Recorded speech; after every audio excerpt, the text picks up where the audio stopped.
Et Philippe Cibois, bonjour.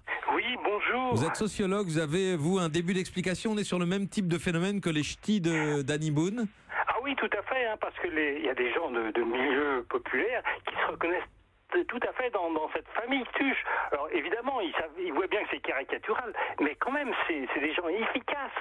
Regardez, simplement par son absence de parole, il réussit à déstabiliser un président de la République et à montrer son hypocrisie.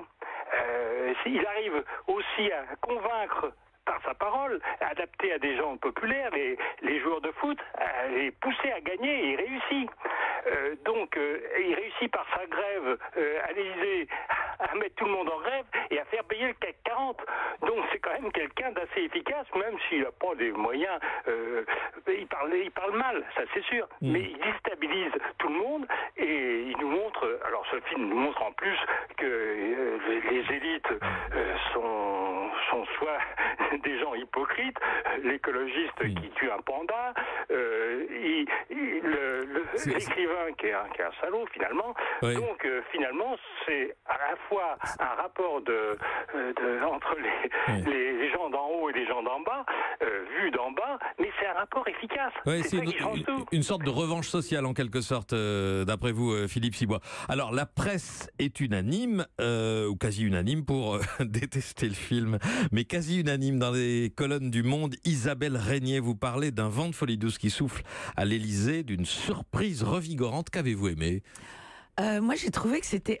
J'avais pas vu le 1 et le 2, je suis allée voir c'est un film qui a pas été montré à la presse écrite comme la plupart des grosses comédies françaises, et donc comme le film est un phénomène, je suis allée le voir en salle pour pouvoir écrire dessus et on dise ce qu'on en pense, et j'ai été totalement cueillie par le film qui c'est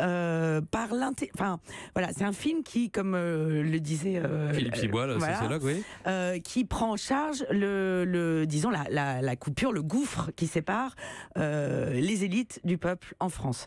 Ça, déjà, il n'y a pas, c'est un peu la première fois qu'on voit ça, et ce qui est assez beau, c'est qu'il le fait. Moi, je ne dirais pas que c'est caricatural, au contraire, c'est des personnages qui sont absolument pas des caricatures, dans lesquels on peut se reconnaître, parce que c'est un film qui vraiment est dans son époque, à la fois dans sa forme, parce qu'il prend en charge des formes un peu des réseaux sociaux, fait sans mépris. Il n'y a aucun mépris. C'est un film pour moi qui est plein d'amour, pour ses personnages. On le sent dans le jeu des acteurs, on le sent dans l'écriture du scénario, et c'est un scénario qui est complètement libéré, qui est absurde. On n'essaye pas d'imiter quoi que ce soit, on n'essaye pas d'imiter des classes populaires, on n'essaye pas d'imiter quelque chose de réaliste, on n'essaye pas de nous faire croire que c'est normal et réaliste, il n'y a pas de vraisemblance, il y a un contrat de plaisir et si on balançait les tuches à l'Élysée, qu'est-ce qui se passerait ?